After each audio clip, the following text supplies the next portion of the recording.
Coming up, NATO warns of the need to adapt to climate change in a new report and details the growing threat to its members and military infrastructure. What exactly is an environmentally friendly NATO going to look like? A lot of it has to do with incentivizing things in their supply chain and where they purchase electricity or how they can move towards a clean energy transition in those sort of non-military specific functions. TikTokers share what dermatologists say is misinformation about sunscreen and the UV ray blocking cream's effectiveness against skin diseases. Wait, are you saying that some sunscreens do cause skin cancer? Yes. And are you ready for the Olympics? The Games says it's going green. We've got a different kind of record setting just for you. The arena is heating up. Here we go. Just 2 degrees is on. Now, why is the World Wildlife Fund coming after the Paris Olympics? We've got the juxtaposition of powerful, emotional sporting commentary with terrible images of catastrophic climate change.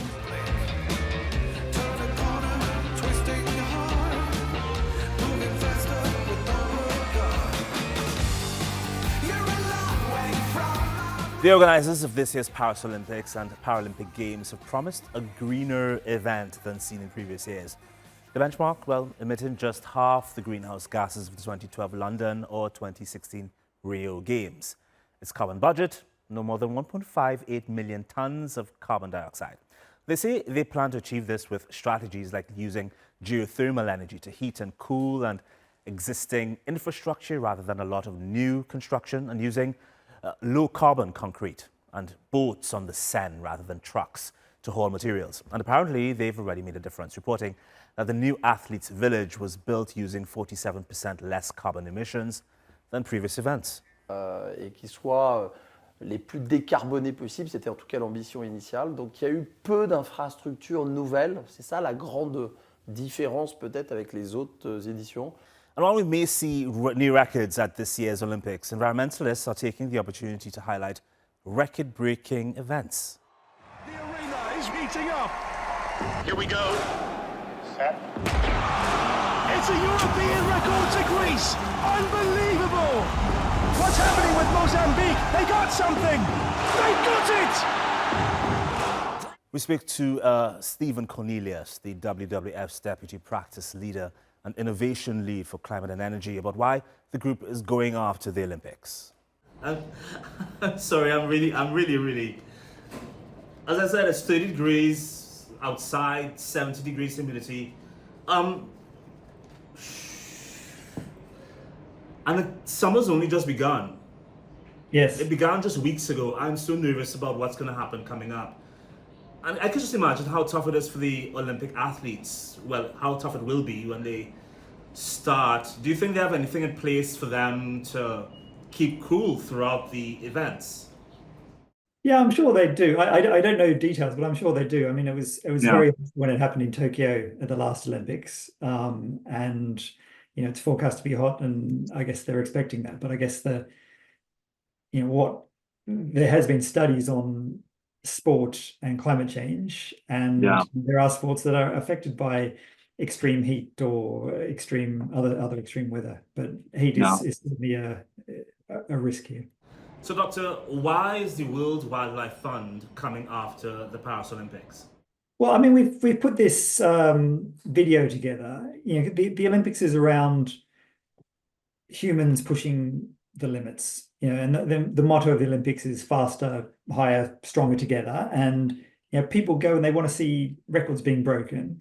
But we've put this, on the eve of the Paris Olympics, we've got this new campaign where we've got the juxtaposition of powerful, emotional sporting commentary with terrible images of catastrophic climate change, so wildfires and floods and hurricanes and heat. So it's trying to show that there are records that are happening that we don't want to be broken, and we think that putting it around the Olympic Games will help raise awareness of climate change and action on climate change.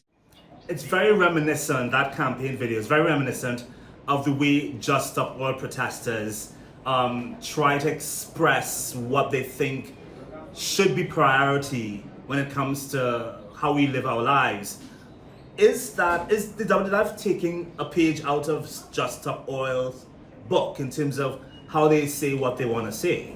Well, I think we need to show the importance of the issue. And I think the Olympics is an important moment for the world. I mean, I can remember when I was a kid watching Dean Luke, and I grew up in Australia, watching, I was 10 years old and watching him win the Olympic medal for weightlifting.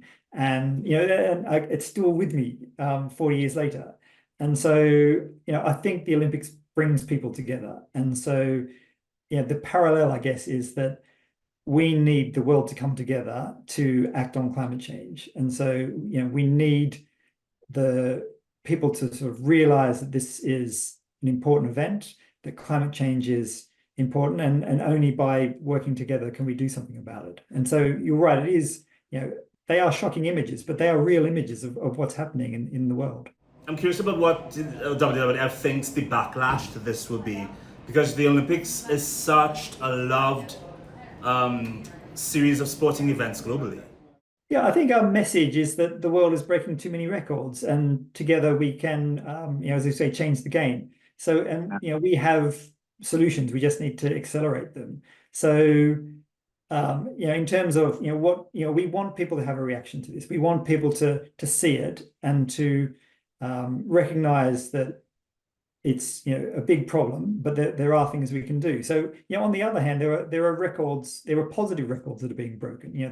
The amount of renewable rollout, for example, has been huge. The cost reduction in solar panels and wind and batteries is so there are really positive records that are broken as well. But it's I guess what we'd like to see is that world leaders show the grit and determination that the athletes are showing in the Paris Olympics. I'm just taking a look here at the Paris Olympics partners page. So they have organizations like Coca-Cola, they have Panasonic, Samsung, Procter & Gamble, Toyota. They have some high polluting industries that they're partnering with. At the same time, the Paris Olympics says that it is going green, whatever that means. Do you think that's possible? And I'm not too sure if you've seen or know of the partnership agreement they have with these organizations, but do you think the Paris Olympics will turn out to be another greenwashing event? I don't know if it's about that. I think, it's a big global event. It brings people together. And as I said, my experience with going to the Olympics when it was in London and my experience of when I was watching it when I was a kid have been positive. In terms of the partners and their environmental sustainability program, I don't know enough to be able to comment on those. But if they're saying that they are trying to make it greener, I believe that's the case, that they would be trying to do that. Before going out into the sun, it's customary to apply sunscreen over the exposed parts of the body. No doubt most, if not all, the Olympic athletes and spectators will be using it. But there's a burning debate over the cream. Is it beneficial, harmful to you, to the environment? Sunscreen. It's one of the most important ways we prevent sunburns that cause wrinkles and skin cancer. But does what we slather on make a difference? It does, according to scientists. The SPF, or sun protection factor, seems most important. A higher number means longer protection. SPF 15 screens or blocks roughly 93% of UV rays. SPF 30, the recommended minimum, blocks 97. But it still needs to be applied every 2 hours or after swimming. And a broad spectrum formula is recommended because there are UVA and UVB rays, which cause the most damage to skin. But what are we putting on and in our skin with these creams? Well, they fall into two categories: chemical and physical, and there are pros and cons to both. Chemical sunscreens absorb into the skin, absorb UV rays, and convert them into heat that escapes the body. Active ingredients include avobenzone, octinoxate, oxybenzone, and many, many more. These rub on clear and are effective, but they have to be applied 30 minutes before exposure. Studies show some of these ingredients can disrupt hormones. Several chemical ingredients have also been allowed in formulas before being proven safe and are now being found in blood tests weeks after use. Physical sunblocks sit on top of the skin and block or reflect UV rays. Titanium dioxide and zinc oxide are their main ingredients. These start working right away, but they leave behind an annoying white film that doesn't rub in completely. And titanium dioxide is dangerous to inhale in a spray formula. So what do we choose? Is there a perfect sunblock or sunscreen? Dr. Vijay Aithal is head of dermatology at St. John's Medical College and Hospital in Bengaluru, India. He was kind enough to let me grill him over whether or not sun protection creams are safe. Maybe we can first establish whether or not we can live without it. The honest answer is no. We cannot live without it. The benefits of sunscreen outweigh the risks much, much more. I'm not talking of this from the point of view of maybe the Asian or the African population, but from the point of view of the Caucasian population, or for that matter, the red hairs.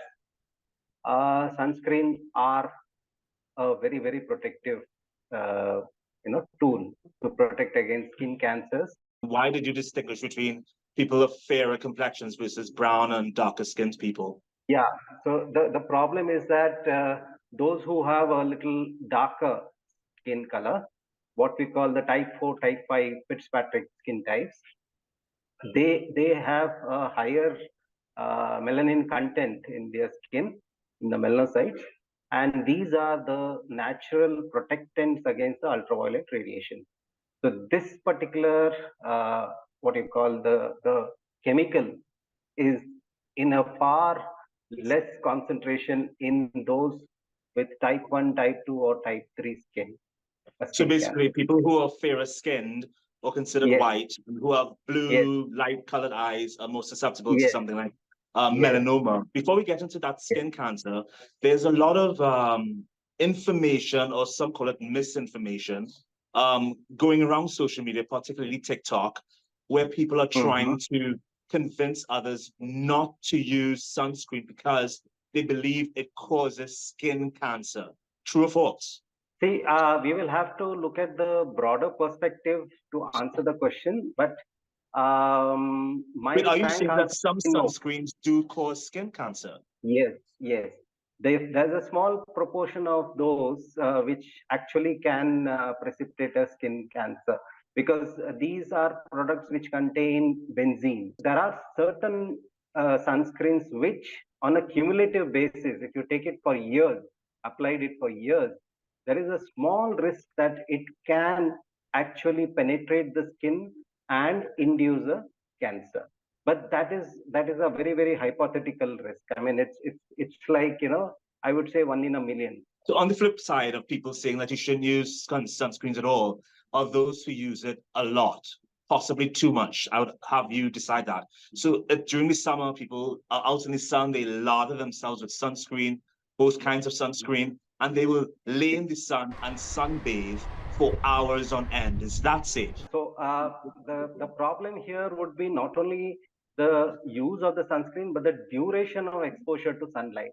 Now, no sunscreen on earth can give you a protection factor of more than, say, 50 minutes to maximum 1 hour. That's how it works, because you tend to sweat, you tend to rub your body, and then the sunscreen is off, and then you have absolutely no protection.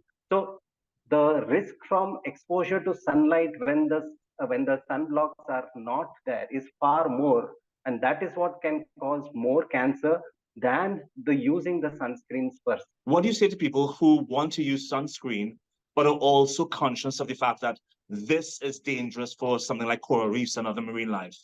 Certain sunscreens like avobenzone, oxybenzone, and oxynoxide, these are the ones that have been proven that they can have a damaging effect on the coral reefs.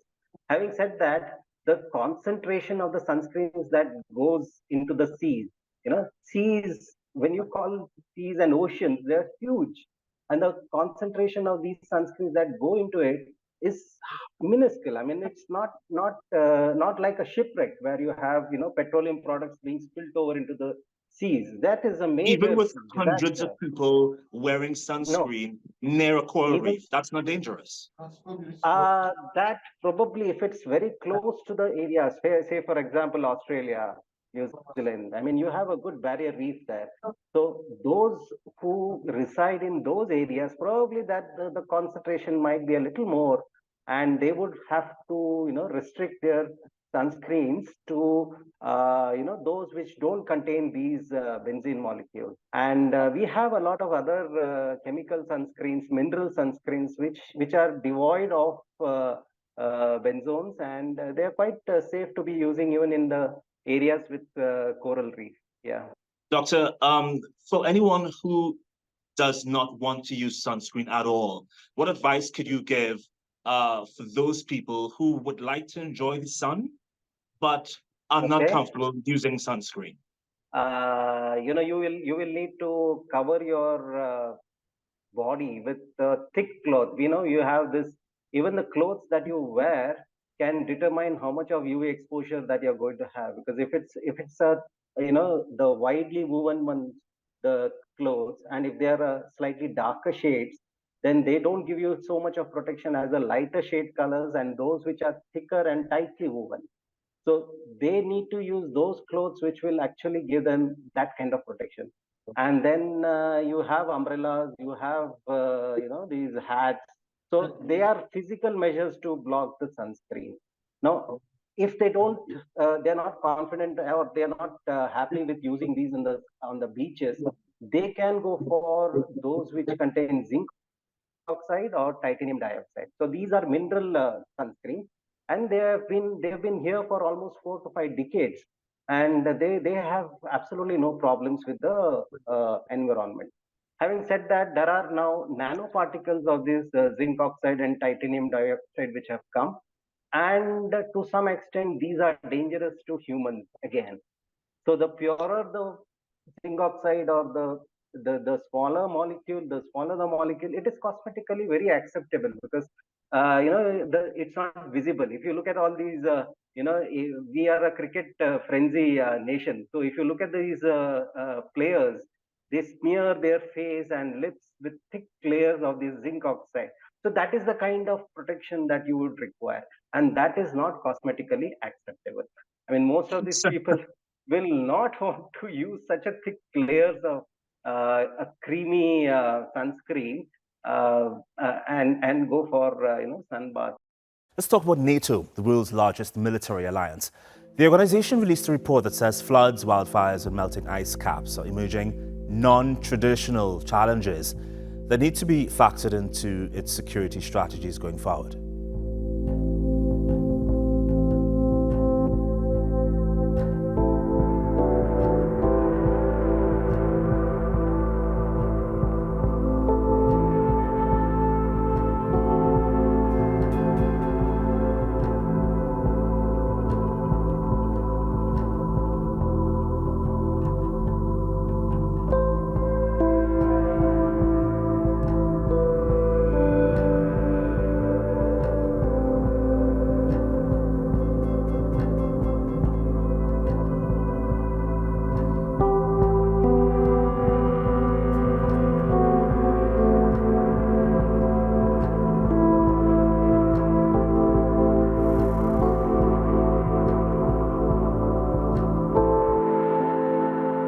Climate change is a generational challenge that requires a global solution. So NATO must set the gold standard on understanding, adapting to, and mitigating the security impacts of climate change. Climate change is a crisis multiplier. It increases competition over scarce resources like water, land, and it drives millions of people to leave their country. So all this impacts our security, and of course, therefore it also matters for NATO, and NATO has to address it. We reached out to NATO for comment, but did not get one in time for our taping. So I called up the Center for Climate and Security, which says it's been exploring the security risks of climate change. After reading much of this report, I personally can't decide whether or not NATO cares about the environment what did you get from it? First of all, by and large, the militaries have actually, in many cases, among governments, been some of the most consistent agencies paying attention to climate change for very pragmatic reasons, and I think that pragmatism is what comes through in these and other reports, right? It's that by and large, militaries like in NATO are motivated to take an interest in climate change because it affects their missions and their ability to do their jobs. As an example, my organization runs a project called the Military Response to Climate Hazards Tracker, and that has about just 2 years of data in it, but already there's like over 300 instances of militaries around the world, many in NATO countries, but all over the world, being called on to respond to things like wildfires and droughts and flooding and storms, more so than trying to make themselves or even wanting to be themselves at the forefront of environmental policy, so to speak, right? The examples are quite wide-ranging and tangible. Everything from how climate change affects runways and radar and sonar at a chemical or atmospheric level, all the way to very big strategic questions about increasing demand for humanitarian assistance from militaries, or how climate change is creating openings for mis and disinformation from adversaries like Russia. I know your organization, Center for Climate and Security, says it aims to ensure climate change considerations are integrated into security policies, and that security concerns are integrated into climate policy. I'm quite interested as well as the NATO Secretary General, Jens Stoltenberg. He said NATO was investing in programs to develop new, more friendly, environmentally friendly technologies for military vehicles specifically. Because he did admit that big tanks, big battleships, fighter jets, while they're very advanced, and he said great in many ways, quote unquote, they're not environmentally friendly. NATO's looking to somehow make them environmentally friendly, considering how many emissions, the vast amount of emissions. I think in 2023, it was 233 million metric tons of greenhouse gases NATO member countries' budgets contributed to. What exactly is an environmentally friendly NATO going to look like, you think? In terms of what an environmentally friendly NATO looks like, a lot of it has to do with incentivizing things in their supply chain and where they purchase electricity, or how they can move towards a clean energy transition in those sort of non-military specific functions they do, the way the rest of the world and the rest of their governments or economies are moving. And then the harder part, as you noted, or as former Secretary General Stoltenberg's comments allude to, is the harder piece are some of those things like aviation fuels, right? And that's where technological innovation is a big important part of this. So sending a market signal in how these militaries do their research and innovation, how they procure their equipment, the policies they set for acquisition to incentivize things like the development of more sustainable aviation fuels would also go a long way. But does climate change require the security response, you think? Well, I think that that's an issue that's often debated around the term of securitization. People say, should climate change be quote unquote securitized? And people have widely ranging views on that. And I think what that often reflects is people talking past each other a little bit and having different views of what that means, right? So in my view, and I think in a well-informed view, and the people at NATO working on these issues, I don't think they would say they should or want to be displacing the functions of political and diplomatic and humanitarian and development organizations in responding to climate change, right?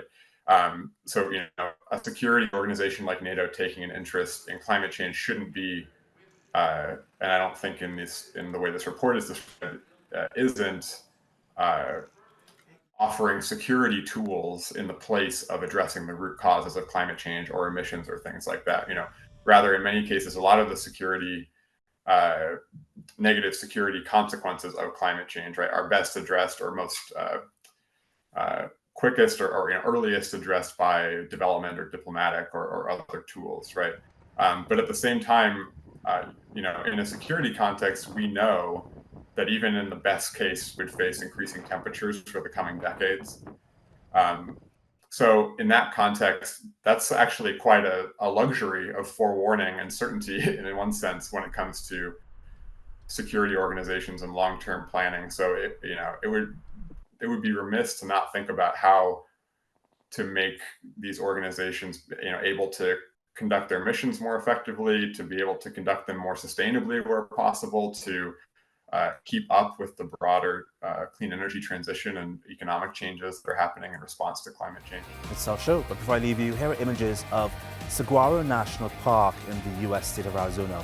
Its desert ecosystem features its namesake, the saguaro cactus. It's also the traditional tribal territory of indigenous peoples known as the Tohono O'odham Nation, who were evicted when the US turned it into a national park.